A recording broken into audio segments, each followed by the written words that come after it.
خب دوستان بریم که آموزش رو شروع کنیم، ولی قبلش من این نکته بهتون بگم. قبل از این که بخواید با سازتون شروع کنید به کار کردن، حتما کوکش کنید. به چه علت؟ به علت اینکه آقا گوشتون به نوت فالش عادت نکنه. نوت فالش نزنید میتونید تشخیص بدید که کی داره فالش میخونه، کی داره درست میخونه.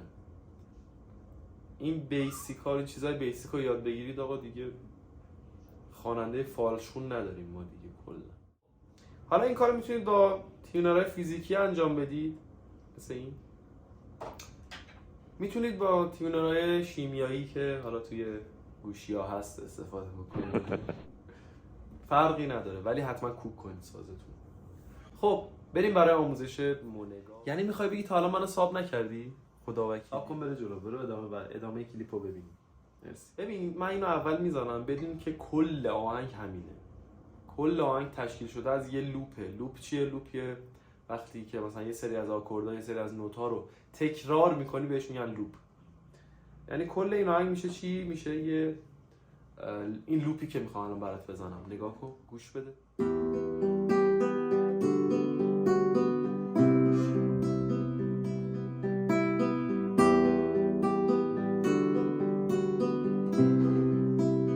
کلا همینه. یعنی کل آهنگ، کل کاری که باید بکنی اینه که اینو بزنی. اینم نهایتا من بهت قول میدم توی یه هفته و نیم راحت میزنیش، کاری نداره اصلا. خب بریم یه ذره جزئی تر شیم، زوم کنیم ببینیم که از چی تشکیل شده، چه جوری میزنن. برای این کار خب قبلش من میام یه تکنیک دست راستش رو بهتون بگم. کلا آرپژه. آرپژ هم که دیگه خودتون میدونید. PAM آیو میخوایم ما ازش استفاده کنیم. حالا الگوریتمش چیه؟ الگوریتمش هم الان بهتون میگم. ما اینو میخوایم اول گوش بدیم. سیمای گیتار کامل میگیریم که صدایی ازش نیاد، خیلی آروم. دستمون رو میذاریم رو سیمای گیتار. کلا اینه. حالا این چجوریه؟ انگشت پی و ای و یعنی این دوتا رو دقیقا با هم همزمان میزنیم. و انگشت پیمون تکیه داده میشه روی سیم پایینی و میمونه. 1 2 3 1 2 3 1 2 3 1 2 3 1 2 3. یعنی پی و ای رو که زدیم، ام و آی هم میاد بعدش. پی ای ام آی یعنی پی ای با هم ام آی. سری بعدیش دیگه حالا اینو نمیخواد، این انگشتو پی رو نمیخواد بزنی، فقط ای ام آی رو میزنی. همین. خب حالا باساش عوض میشه. باساش سیم 6 بود، میشه 6 رو که زدیم بعدش میشه 4، بعدش میشه 5. اینجوری نکن. 6 4 5. یه نکته داره، سیم 4 رو که میزنیم یه تکیه اول داده میشه ولی نمیمونه، بر میداری دستو. ولی روی 5 و 6 نه، تکیه میدی و میمونه. سیم نکن. 6 4 برداشته میشه 5 میمونه. آخرش هم بدون باس، یعنی 4 تا میشه 6 4 5 هیچی هم یه دونه حساب میشه. 1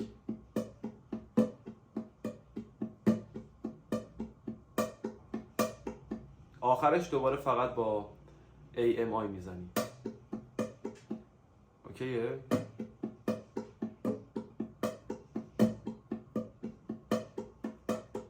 کل دست راست همینه. حالا میام دست چپ. آقا تو پارازیت اولیه معلومه که سابسکرایب نکردی. گفتم که اگه میشه الان دیگه سابسکرایب رو بزن تموم شه بره. دست چپ چه اتفاقی میفته؟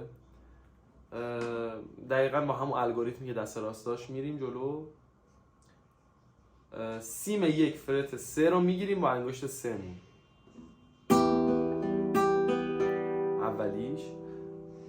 دومیش که میاد باسمون رو سیم 4 انگشتمون عوض میشه، یه دونه میاد عقب میشه سیم 1 فرت 2 با انگشت 2. آخریش چیه؟ آخریش سیم آزاد پایین. سیم 5 رو که خواستیم بزنیم با حالا یا انگشت 2 یا 3 این نوت 2 رو میگیریم که میشه فرت 5. مثلا سیم 5 فرت 3. پس چی شد؟ اینو که زدیم یه دونم ادامه داشت دیگه بدون هیچ باسی. پس این شد.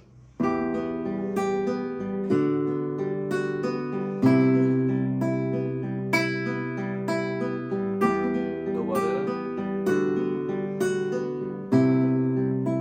خب الان میریم با هم دوتایی بخونیم آهنگو، یه بیت من میخونم یه بیت هم تو بخون که چه اتفاقی بیفته که سرضربا رو متوجه شید، مثلا چجوری کجا سرضربه و چجوری بخونیش. بریم. ما هر جا برم سربا بگردانم،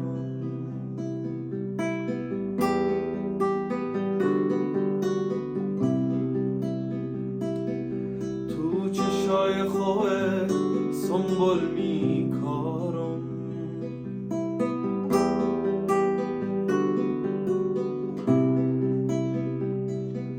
میخوام برم سر ره بشینم، کارفتن تانه با چشم ببینم.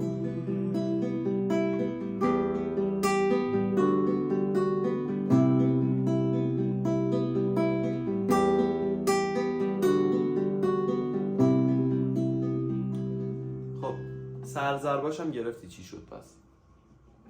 حالا میتونی تمپو رو بیاری پایین‌تر، احساسی تر میشه. من یه بار کامل میخونمش با تمپوی پایین. ما هر جا برم سرها بگردانم، ما هر جا برم سرها بگردانم، تو چشای خوه سنبول میکارم، تو چشای خوه سنبول میکارم، میخوام برم سر ره بشینم،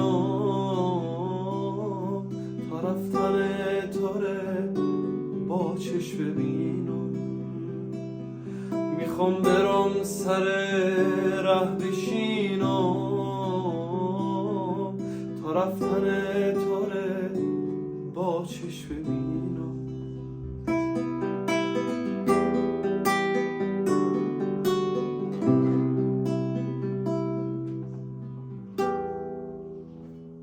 مثلا خب آموزش تموم شد. یه سری نکته داره که حالا من توی ویدیو بعدی حتما براتون میذارم. یه سری تزیینا میتونید بهش بدید که تزییناشو من توی ویدیو بعدی پست میکنم، حتما براتون میذارم که شاید بخواد یه ذره قشنگ‌تر، ولی کل بیس کار با همین یه لوپ در میاد، کلا همینه.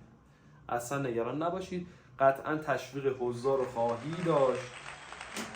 تو باید رشد کنی، تو میری جلو خفن. و اینکه قطعا مطمئن باش که اگر هم کسی هست که گیتار رو انگیزش رو از دست داده، با این آهنگ میتونه دوباره شروع کنه. چرا؟ چون اون انگیزه رو میگیره، اون تشویق رو میگیره. خیلی خفنه، خیلی خفنه. حتما این کار رو انجام بده، اجراش کنید. در نهایت دوستان خواستم بگم که داریم زحمت میکشیم.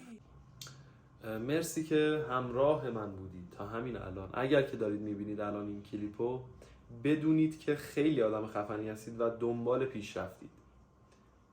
خیلی خفن دنبال پیشرفت. قطعا هم موفق میشید. لایک و سابسکرایب یادتون نره. اگر هم کسی هست تو دوستاتون که این مشکل داره، براش بفرستید تا اونم مشکلش برطرف بشه. مرسی. مرسی.